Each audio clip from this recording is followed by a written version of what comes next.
Wholeness means to me being in a state of joy. Wholeness means feeling complete, owning my authentic gifts. Wholeness is really connected. Everything is connected to everything. Wholeness is where we have access to all parts of ourselves.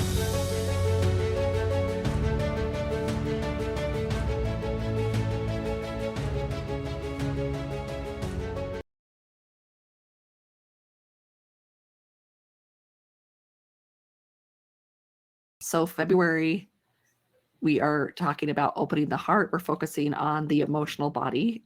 Is that right, Chalene? Is that right? Yes. Okay, good.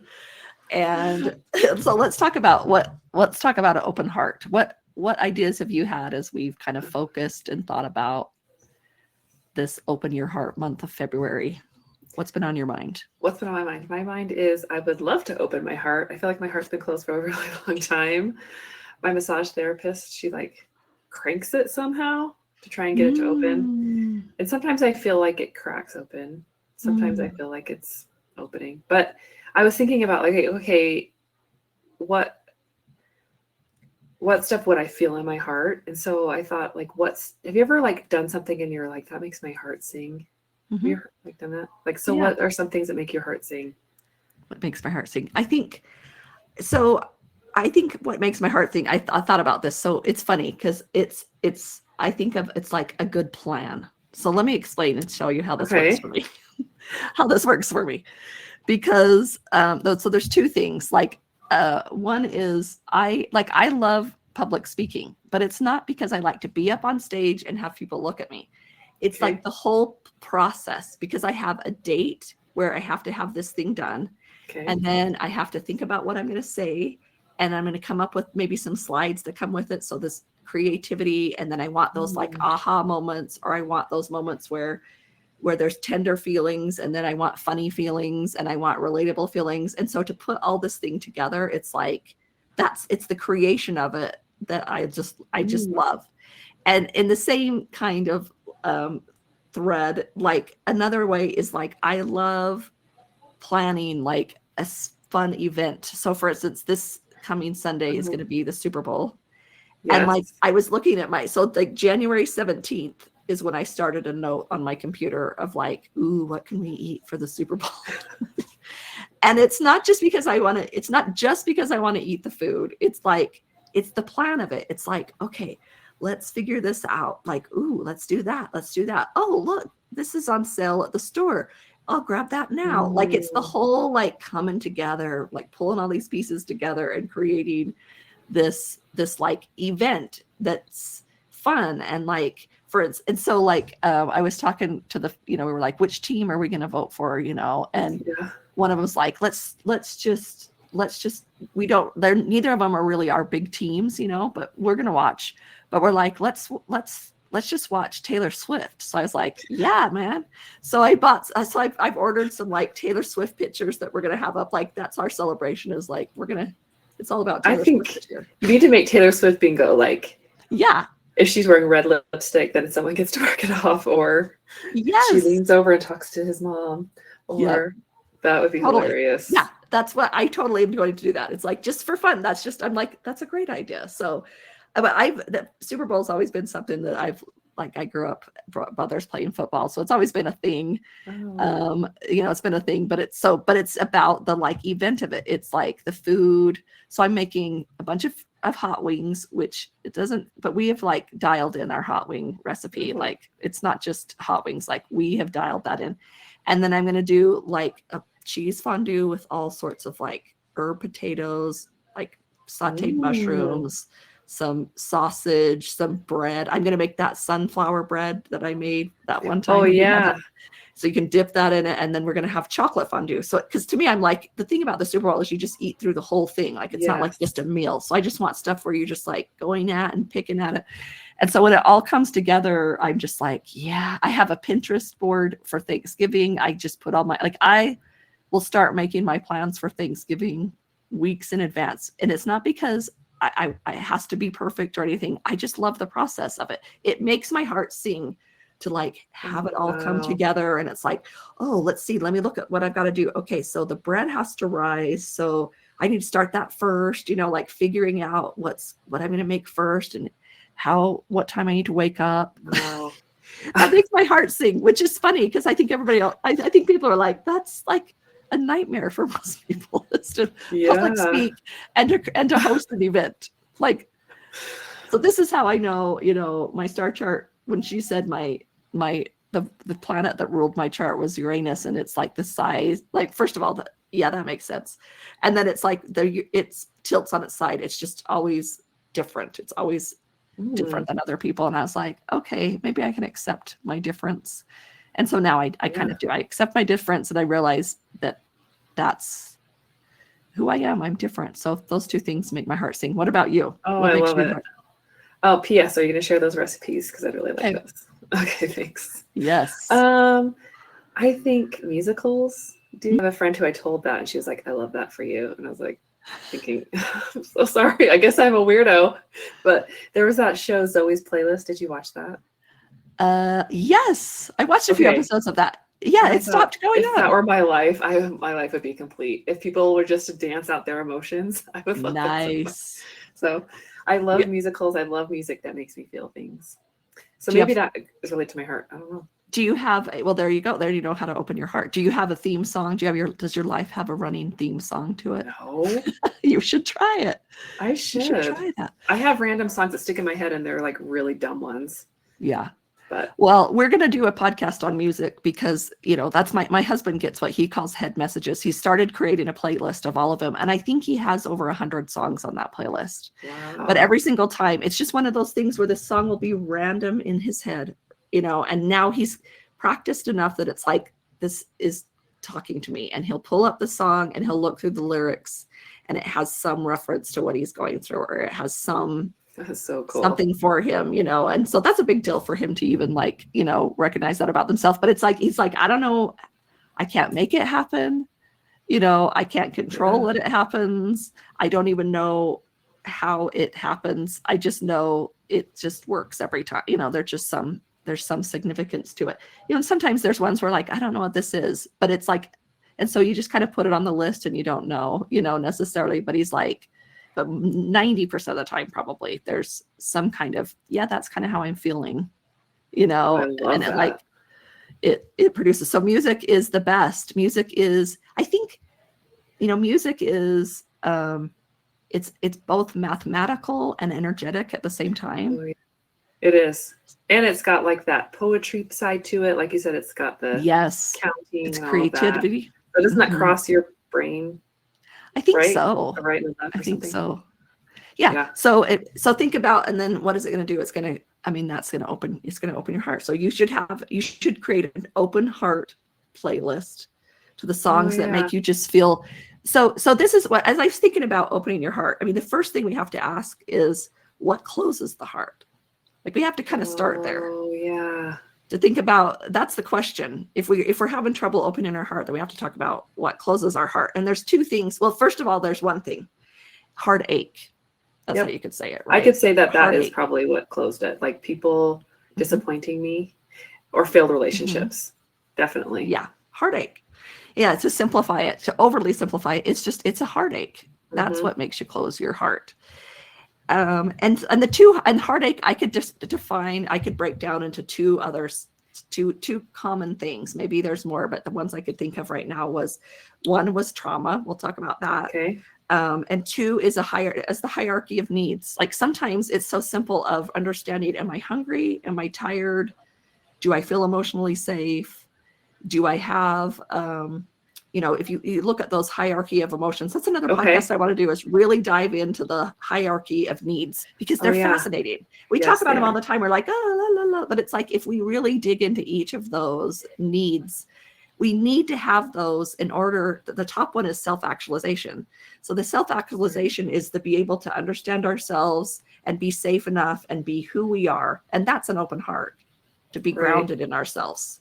So if we don't have those things, if we don't have those needs, and that's like their needs, not just desires or wants necessarily, they're like vital, important ingredients, then we're not going to have an open heart.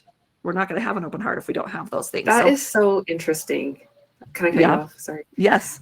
My iridologist was talking to me about my health systems and everything like that. And she was like, have you noticed heart palpitations? I said, yeah. I was like, I don't really have heart issues. And she said, well, when your liver is suffering, it's pulling energy from all those other places. And so it's pulling energy from your heart because it's a strong muscle. And it's kind of the same thing as like when those other needs aren't being met, it's pulling that energy that you could use to open your heart or keep that open. Wow. Right. Like if you're hungry or tired or let's say you're sick, you know, that physical part, that physical need. If you are sick, you know, you do not care about someone's art project or beautiful thing. You know what I mean? Like, you don't care about the beauty of the sky. You know, like you're sick.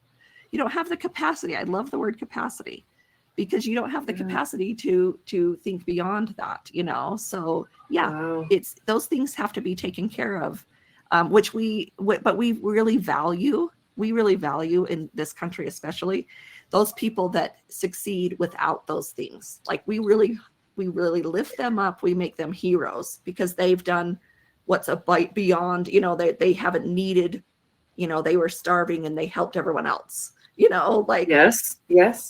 Or they, you know, they lost a child and then they went and helped everyone else, which I think that can be an authentic move for some people, you know, like they've gone through this hardship, they've cycled through these cycles, and now they're on this end of the spectrum. They're on this end of the journey. But there's some people, and so, but those people that are like really suffering and they listen to that person, they're going to just start serving to feel better versus going through all the motions to get to that. So that's a numbing. Yeah, it becomes a numbing thing, even if it's exactly the same action, right? Because they're trying to force an outcome where this person has had this loss, they've integrated, they've grieved, and now their heart sings to help other people. Yeah. You know, so it's a big difference between same action, but big difference. So those higher, I mean, so that's, to me, there's just always room for compassion about feeling like your heart isn't open. There's got to be some compassion because with it, for it being closed, it was heartache. And to kind of just go into the trauma, which I talk about trauma all the time, but there's two things that are so distinct about trauma to understand trauma, that it's a nervous system issue. And to give some example about where we often think of trauma as like an event or a memory. We'll say it's like a memory. Well, and don't you think we all agree that there's like a spectrum of trauma, and we should all agree that this is really hard and this one's not really hard. Right. But it's not that way at all. Right. Sorry, I interrupted. They call them big T traumas, which if you have a big T trauma, a capital T trauma, you know, we think of like major kinds of abuse, veterans that have seen death in war, you know, like we put them on a very small, like it's a big, huge T trauma that everybody would understand.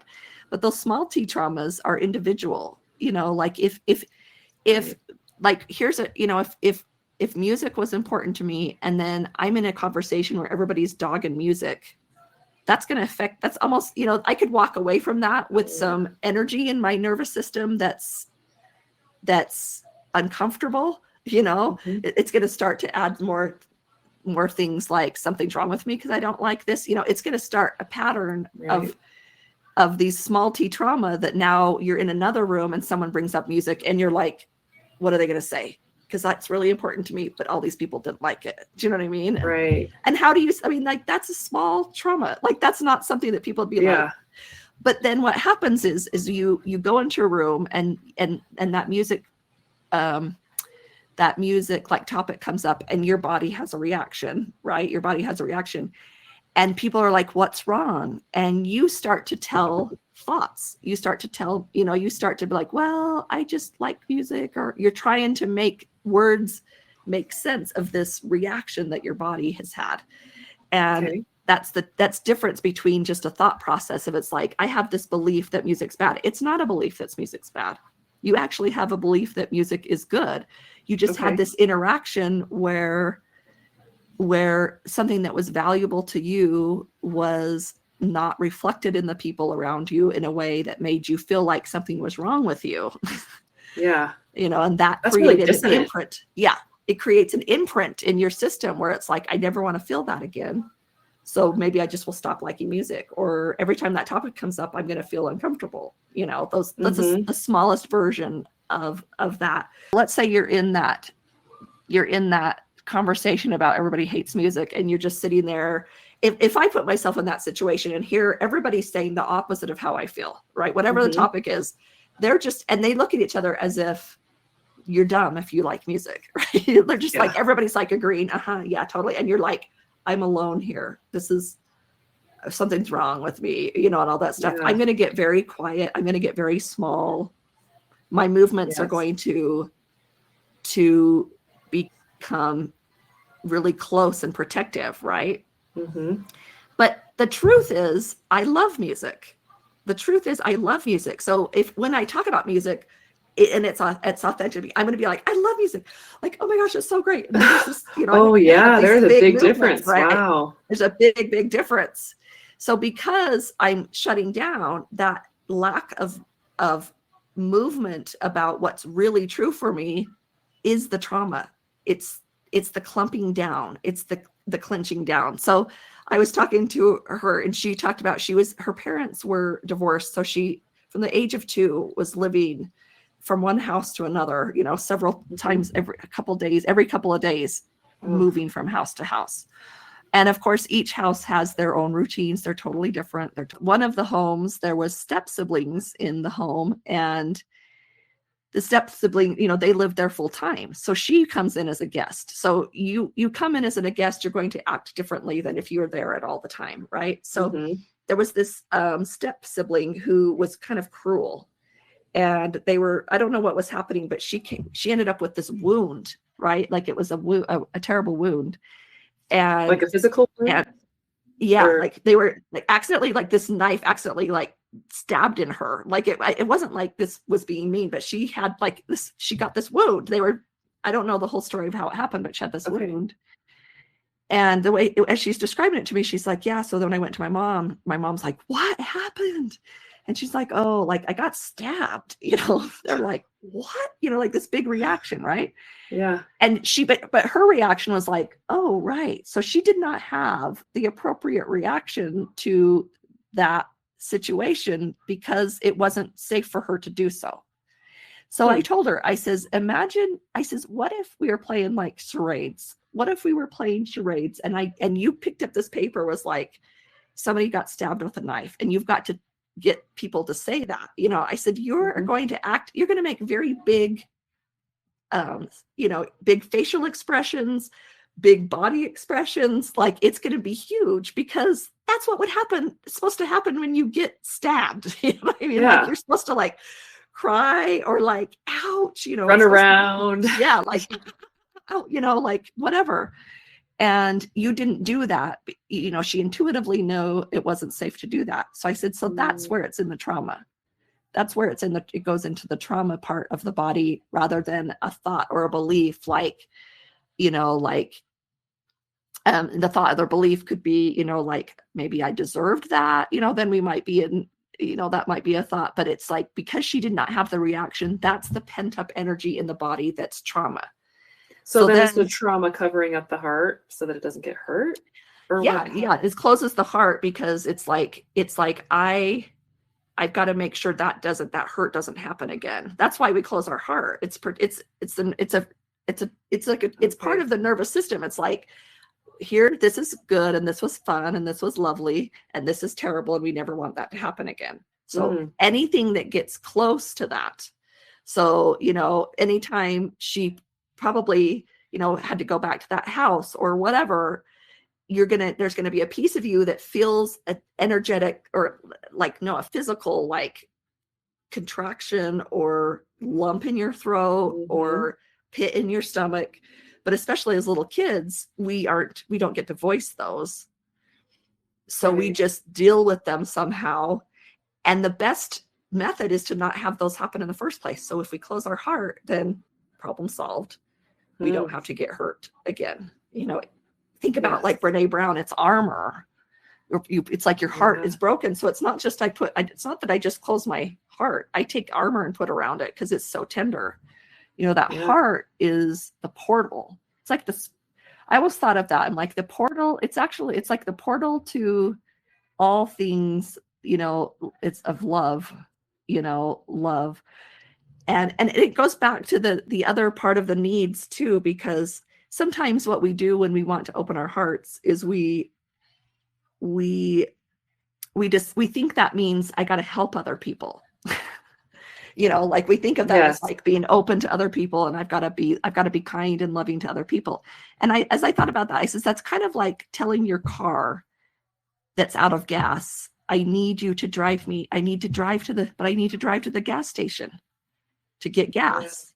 It's like, but they don't have any gas. You know what I mean? But we do that to ourselves. It's like, I need to have, you know, we can't open our hearts and give other people love until we give it to ourselves, until we have our tank is full, right? Our tank has to have some, or at least some, right, some in it in order to be able to do that. But we kind of run a reversal that way. We kind of think we got to sacrifice. You know, we definitely go into like, I've got to be a better person. You know, I've got to do these things which are really giving love away, you know, doing things that is deserving of that love. Well, I think you're chasing the worth that you're worthy of love. Yes. Mm-hmm. And you'll never catch it because you've got to have it to give it. Right. Yeah. And it's not that it's going to be depleted once you have the love in your heart, but it's that you have to have the color red to color red. Right. And that's the other thing. The second thing is like there is that feeling, and I can put words to it, but it's a feeling that there's just a finite amount. You know, if we have our open heart and we love people, that somehow it's going to run out. It's not a thought. You know, it's not like there's not a logical reason, I should say. There's not a logical reason for that. But it feels that way. I know that feeling. You know, it's like it's just this scarcity feeling of running out. And it takes a few times to practice to realize that it's not going to run out. But that's why we have to do all that stuff. The hierarchy of needs has to happen. You know, the trauma has to be at least, I don't know if we have to have all of the trauma gone. We just have to have some grief for the trauma. We have to know that it's there. We have to allow it to be, because that's the biggest thing. You know what I mean? To like allow it to be and not have resistance to it. And that takes some work. You know, it takes some work. It's the quickest thing to be like, something's wrong with me. Nah, you know, like, no, we don't want it to be. We don't want anything to be wrong.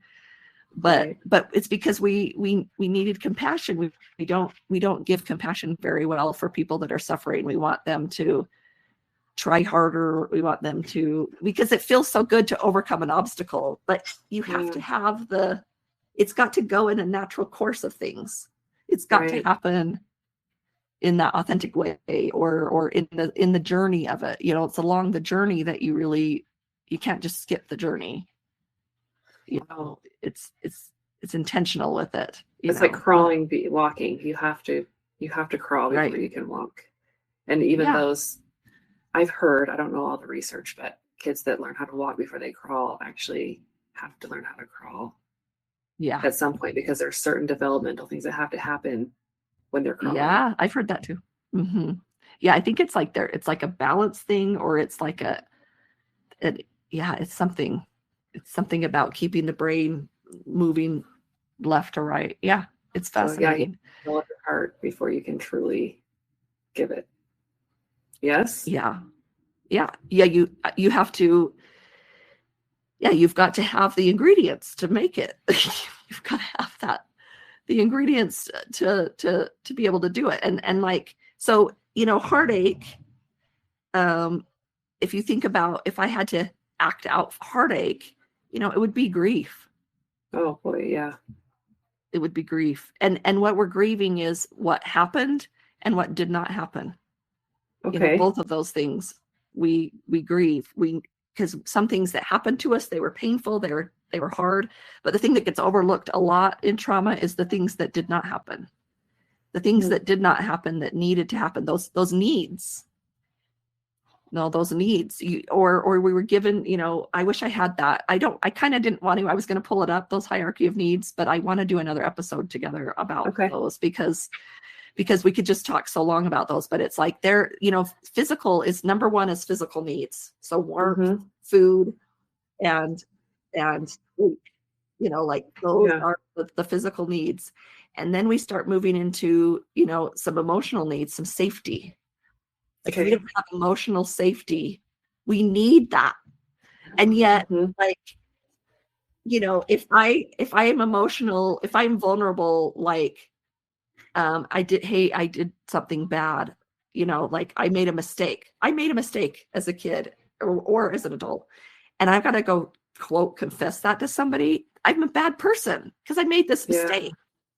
But it's like, so then I learned not to make mistakes, or I learned that I'm just a bad person because I didn't have emotional safety there, and that emotional safety doesn't have to be words, but here's an example of unsafe is a look where it's like horrifying, right? Like a horror, somebody gives you a look that's like disgust or whatever, like you let go, you can learn real quick. Don't do that again, And so, but what didn't happen was tell me what happened, what was going on for you at that moment, or how can we help you do better next time? This bit of safety where we want to discipline this person so that and what we're actually doing is creating a trauma so that trauma response comes in and makes them not do it again versus they make a choice to not do it again. It's like we put it into their response system, especially little kids. You give them a spanking and they're supposed to, but that's the thing is once we've moved into the trauma, there's no learning there. You don't learn, your brain is not turned on in trauma. So they're not learning something better. They're not learning a different way. So as you process grief and is that break the armor? Yeah. Or what breaks the armor? I think, that compassion, because that's the thing is the armor, it's not like, I feel like there's like this idea that like, I shouldn't have put the armor on, like some shame about having armor on. And that's like shame. That's the equivalent of having shame for digesting your food or shame for breathing in your air. Like, do you really need another breath? Like you just had one. Wow. Yeah. How many breaths do you need? So can you just cut back on half your breaths? Because it's a little much. Gosh. Yeah. And you don't. So obvious when you say that way. It's so obvious that way, but that's exactly, your heart closes because it was hurt. Yeah. And that full compassion for like, you didn't close, you don't keep it closed because you're not strong enough to keep it open. It doesn't have the safety that it needs. That's it. And so that's why, when you go through the things that you need to do in a day, you're creating, that's what you're doing. You're creating safety in your systems, mental safety, emotional safety, physical safety, spiritual safety, all those. That's what this stuff's all about, is creating safety. And then once I feel safe, then I can go out and try. I can go out and explore. I can go out and test. But I can't do that if I'm not safe. Or if you do that if I'm not safe. Wow. So that's and you'll feel that safety. I don't know. Let's talk about that. Maybe is that safety a singing? I think the singing goes even beyond that. You have to have that safety, and then you go into what your heart sings, what makes your heart sing. So, but if your heart's closed, you wouldn't be able to feel that sensation. Well, yeah, I mean, yeah, I think that we go through different periods of time, because I think we have our heart closed on some areas and not on others. When you're having a great day and everything just seems right, going right. It's not that hard to keep your heart open.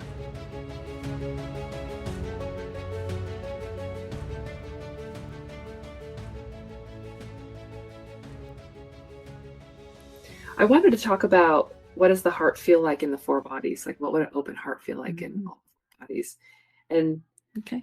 so I went on Psychology Today, just Googled it, but like what the 4 bodies would look like if the hearts were open. And I need your help with the last one. Yeah. So it says if in the physical body that it would feel like warmth and relaxation. And I can see that, is that you're not so worried about, I think like when my heart feels closed, I feel hypervigilant because I'm always looking for ways to like guard it even more almost. Right. Instead of just kind of relaxing. And yeah, I noticed that I think in my marriage, I don't know, that's probably the best example I can have is that when I'm, you know, I'm not vulnerable. I don't share my deep feelings or my desires because I just don't feel like I'm going to be safe. And it's only my feeling. I don't even think that's reality. Right. It's just my feeling. Yeah, totally. So, and then emotional is the emotional body, empathy, compassion, and an even keel. It says emotional. What is like an emotional even keel? Well, it's just not. It's appropriate, you know. Yeah, I think you can be angry and have an open heart, right? You can be angry and have an open heart. Anger doesn't close it necessarily. It's all of the emotions are important. It's just if it's appropriate, you know, is it an appropriate time? So there's that you're allowing it. Right. Exactly. So that's what that means to me. It's just it's like, you know, because that's the thing. People are like, well, I'm just not happy all the time. And it's like, okay, good, because that's normal. Good job. Yeah. We don't hear normal. We can't hear normal. You know, we have all the emotions. They're there from the very beginning. We don't, except for shame, we pick up shame.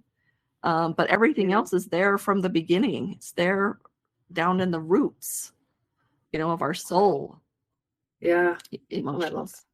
Like the emotions from inside out, right?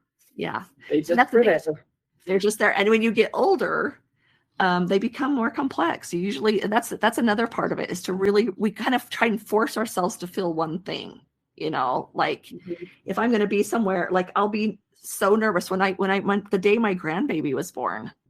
I was so excited, but I had this piece of me where I could feel anger in there.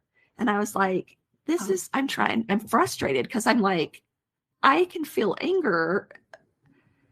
And I, you know, in my logical mind, I'm not angry at my son. I'm not angry, you know, I'm not angry not angry at anybody, but I could feel this anger. And as I stopped and thought about it, there was some, you know, that were very similar things from this first grandbaby to my first baby. They were both born in December. You know, first grandchild, you know, like very much similars, and some difficulties had happened in my birth. And I was that little girl that's like, it's fine. You know, like it was fine. Everything's fine. And I should have said, like, I should have grieved. I should have been like, this was hard. This was not, there were some things that weren't fair. There were some things that were hard, that were difficult. And like fairness doesn't mean it was somebody's fault. You know, like we always think it's someone's fault necessarily. And it could be, but it was just like, that was hard. That was more than it needed to be. And so then as soon as I could kind of, and it took me a while, even though I had awareness of it, it took me a few hours, right? You're just like, this anger, you know, but luckily, you know, I have someone to talk to about it. And because they held safety for me, then it went away. And like when it goes away, it's almost like, I don't even remember having that feeling. Like, you know, like he'll bring it up. My husband, like it was him. I was talking to him. And then like, if he might bring it up the next day and I'm like, yeah, I guess. But it's like, it's totally different than it was before, you know, totally different. But normally I think my old self would have been like pushing that anger away, like, and maybe berating myself for having this anger, which was maybe this part of, you know, because I was like, no, this is a happy occasion. What's wrong? You know, and if I told somebody I have some anger, but this is a good day. You're right. It is a good day. Of course it's a good day. but there's these complex things that happen, and it's about shutting those away. That's the shutting of the heart, is when we really don't, one of the ways is don't allow those things to exist. We're resisting those things, resisting it. That's why the compassion is the grief is the key, because that's there for a reason. We don't just, emotions are things that we can kind of conjure them up, the sensations of them, right? Like I can think of, like we talked about the open heart, I can conjure up that warm sensation in the heart chest. I can conjure that up. But if I'm having if I'm like super stressed out, I can't just change that feeling on a dime. It has to process through. That's the thing about emotions. They will, especially if they're attended to, they will cycle themselves through. We don't stay with an emotion. They call them energy in motion. We don't stay with an emotion for very long at all. Will you talk a little bit about the drug therapy in Canada that you were telling me about, where they sit with the people while they do the drugs? Yeah. So Gabor Mate, he was the doctor. He's written many books. He's so amazing. And he took a job later in his life over this clinic. And, he was this prestigious man, and he shouldn't, I think if I remember right, like this was not like an upgrade job, but in Canada, they had this system where they would, they just had another way. I don't know who invented it. It wasn't him, but they were doing this new thing where they were like, they understood that addiction has to do with, it's a trauma. Like it's a coping mechanism, right? And addiction is all about taking what's uncomfortable and making it go away, making you feel better. So they decided, like, if they kind of treated it like that, if they treated it like because people call it a disease, if they treated it like any other disease, what would that look like, right? Okay. Well, if I came in with this disease, the doctors and nurses would take care of me. They would give me the things I needed, and those kind of things. So they had decided, they were doing an experiment, I believe. And so they would give them drugs. So he tells a story. He says, it was the man that actually was the addict telling the story. You can watch the show. I think the show is called, I will have to put it in the show notes. I'll make a note. It's called like Return to Wholeness or something like that. Like that's literally the name of the show, which is why I had to watch it. So here's this addict guy. He says, this man, Gabor comes up to me and he says, will you come to my clinic? And I promise I'll give you all the drugs that you need. And it's like, who's going to be like, sure. They'll be like, what's the catch? Right. He's like, what's the catch? Yeah, right. He's like, there's not a catch. I want to help you. And this is what we're going to do. And he's like, well, how much? And Gabor says, however much you have in your pocket, I'll make sure you have in your pocket at all times. Right. Okay. And he's like, okay, because as an addict, that's the other half of your story is trying to get the drug, right? So there's a lot of stealing, or there's things that happen to be able to get that, right? So without that part of his life, that can be gone. I can have that be gone for you. So he did. He says, yeah, I had the drugs. I don't remember which one was his. A lot of them are heroin. They would have clean water, they have clean syringes, and they would just let them shoot up right in this clinic. Wow. But what they did have in this clinic was somebody standing there being with them and witnessing, being with them and talking to them like a nurse. And, like a nurse would be coming into you and checking your vitals and checking on you. And what they found over time, this man himself, he says, within 9 months, I'm off of drugs. Wow. Then they literally gave him as many drugs as he wanted.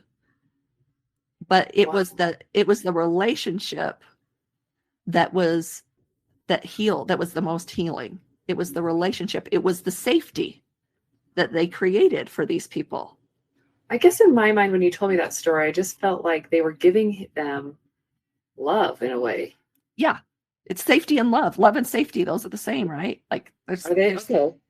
They're very similar. If you're feeling love, that's the most safe place you can feel. But they were safe to be themselves. They were safe to have, it's like, we're not going to try and open your heart. We're just going to be with you in your closed heart. Yeah. And in that Even if you're in your relationship, most vulnerable right. of your like addiction, like the actual moment, you think about that, like Mhm. thinking about that makes me so uncomfortable thinking about sitting with someone while they're having a drug Right. experience. Because, I've been taught for so long, my programming is like, that's wrong, that's wrong, that's wrong. Right. But just like that complete acceptance almost, it was like Mhm. complete acceptance.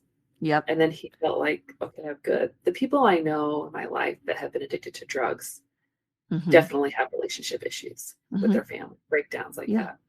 So it totally makes sense to me. Yeah. That Most of the time, the addiction is trying to cover up the pain of not being safe at some point in your life, not having the safety. yeah. It's a lack of safety. I mean, that's a probably a core wound, that happened. And when you have that, like you talked about before, you have those situations that are like, that were difficult. That's goes deep. And your Mhm. system wants to say, let's never do that again. Right. It's one of the people. And in fact, even like, there's even like different, I think there's 4 core, like, brain, what are they called? Like, and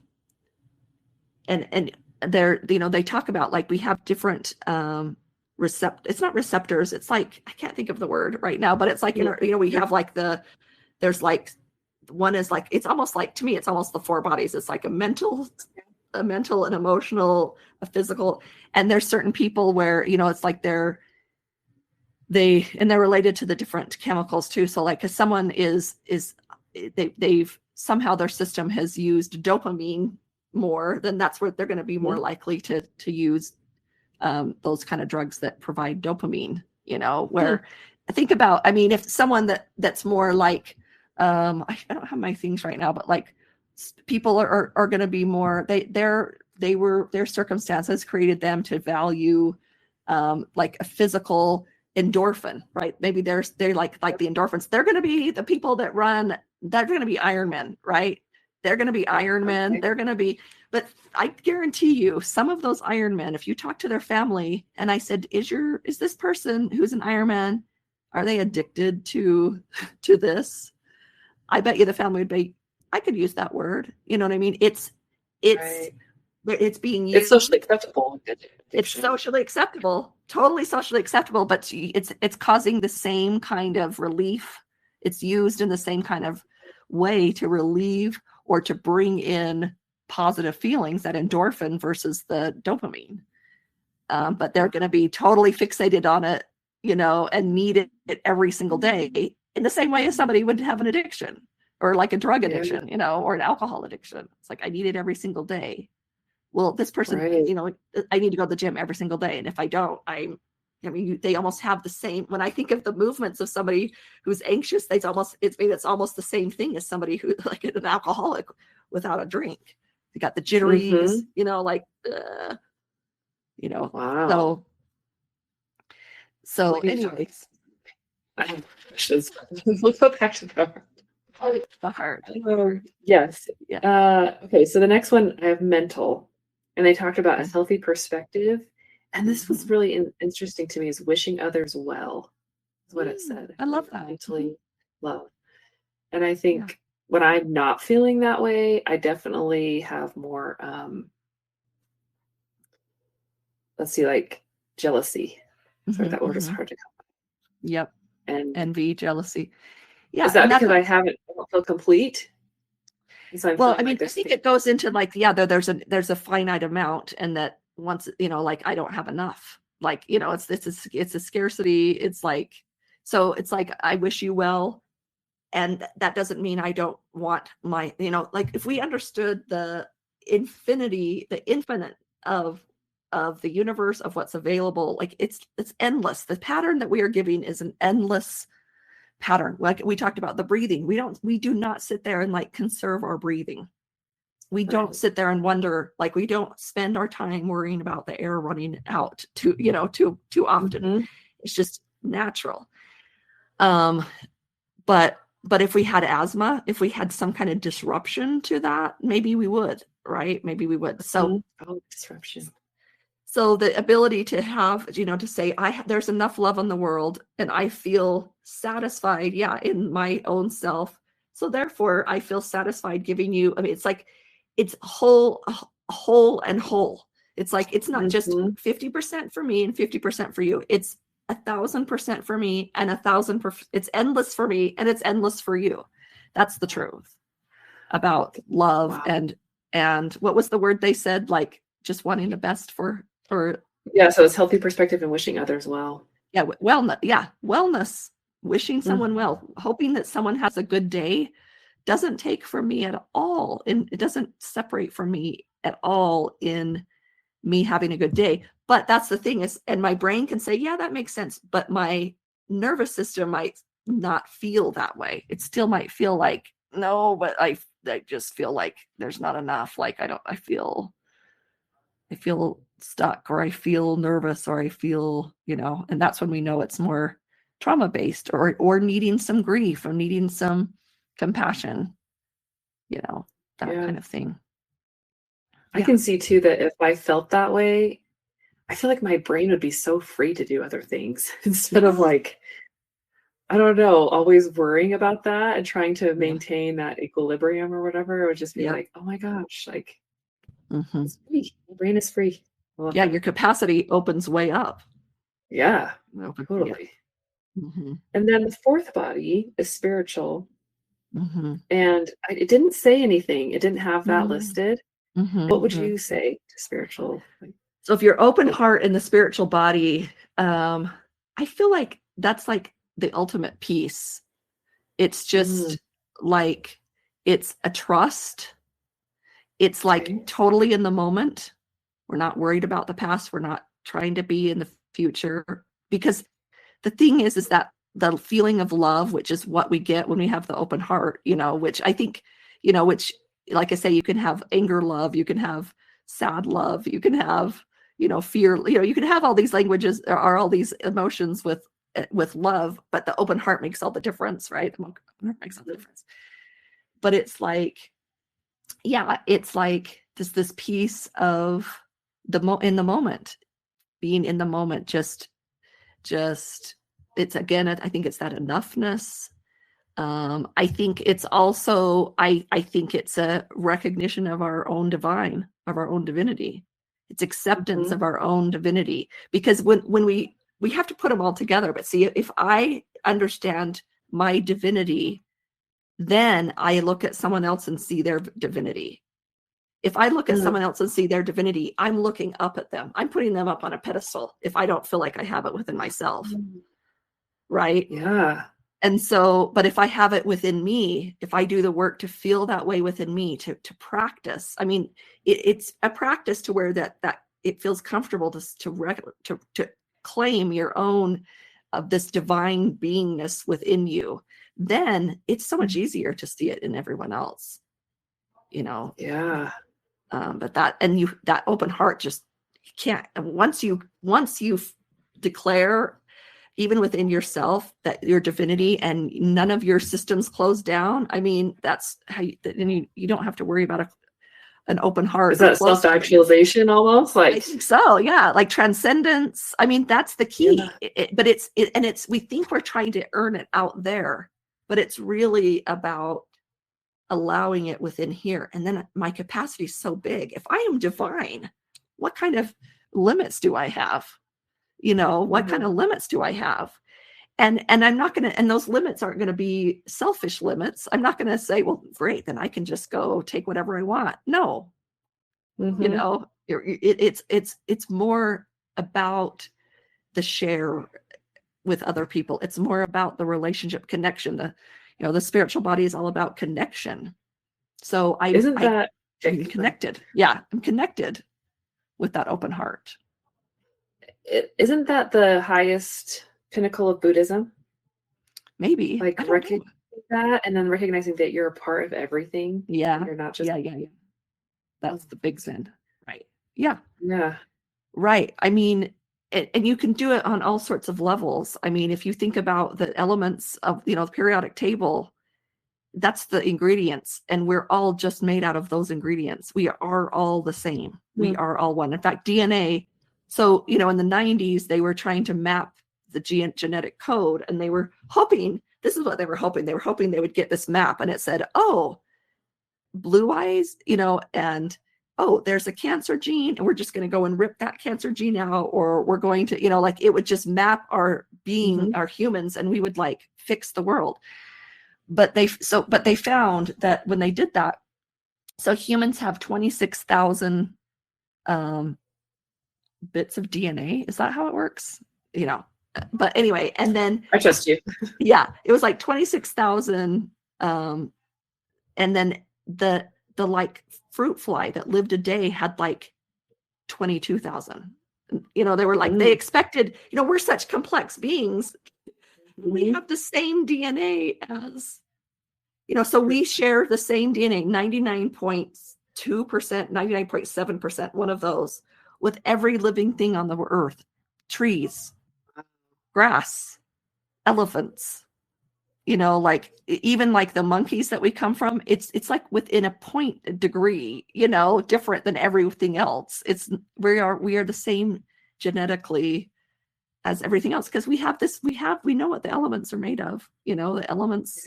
We've got that helium, we've got oxygen, we've got nitrogen, we've got carbon, you know, I mean, that's all we have to work with. So we really literally are. And where did those things come from? From space and the stars exploding and chemicals coming together. Like, it's when they say there's that we're made of stardust, you know, that's what it's talking. It's like a literal thing. It's not just fun, you know, it's not just fun. Or when they say, you know, we come from the earth and to the earth will return, literally, you know, literally. And that starts to just bring up so many thoughts of wonder, which is another spiritual body thing. Awe and wonder. You know, it's like, wow, that's just amazing. Wow. And it's so easy, you know, you just go, wow. And the whole judgment of it just goes away, because it's like, that's just amazing. And I'm part of that. That's me. Right. You know, and it's not better than, it's not less than. It's just open-hearted. You know, it's just free. Yeah. Oh, I love that. Yeah.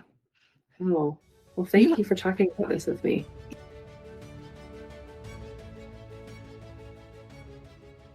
Okay. You wanted to end with something to help us? Yeah. So I wanted to just kind of do a little exercise to just kind of feel into that heart space, feel what an open heart can kind of feel like. So one of the first things we can do is to breathe. And we, especially women, that, you know, we don't let ourselves breathe fully into our belly, because we're supposed to suck it in. We're supposed to, you know, but for just a few minutes, let's just let our bodies be what they are. Okay. And breathe deep in the belly. Breathe in and out, and let that belly come in and out. This really sends a message to the nervous system that says we're safe. So breathe in and out in that deep belly, and like a couple more breaths.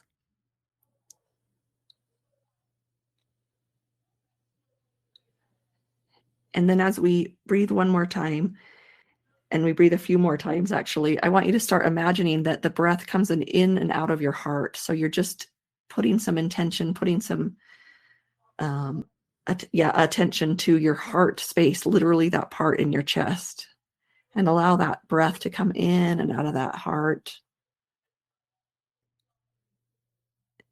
And just start to bring in some of those sensations that are safe. So almost some, you know, some safety. So imagine you're in a place, what it feels like sensation wise to have the perfect temperature, to have like a pleasant smell, to be in a place that has maybe like, you know, all of your favorite foods are there. The sights are beautiful. You can hear sounds, so that all those sensations come and create that safety, you know, safety. All the comforts are there. And notice what that feels like. Sometimes when I do that, when I take a deep breath in, it kind of feels like I'm taking in some like laughing gas. You know, I get the little buzzes going on, or maybe sometimes I get warmth. Again, there's that warmth. But use that physical sensations, because the physical body is the communicator. So if we can get those physical sensations to arise, then it can start to communicate to the other bodies. It can start to send thoughts that are positive and safe. It can send safe feelings, and it can say safe connections and bring meaning into that. And just take this little heart picture of what that feels like to have, just be in that safe place. And as we just want to expand that feeling to be more and more of our time in the day. You know, if you ask yourself in this heart space, with your heart space open, you know, about loving other people, it's like, sure. It's not like totally excited and like, yeah, let's do it necessarily. It's more like, okay, it's just more some calmness to it. It's just allowing. It's just unafraid. It's just open. It's just free. It's just curious. It's just calm.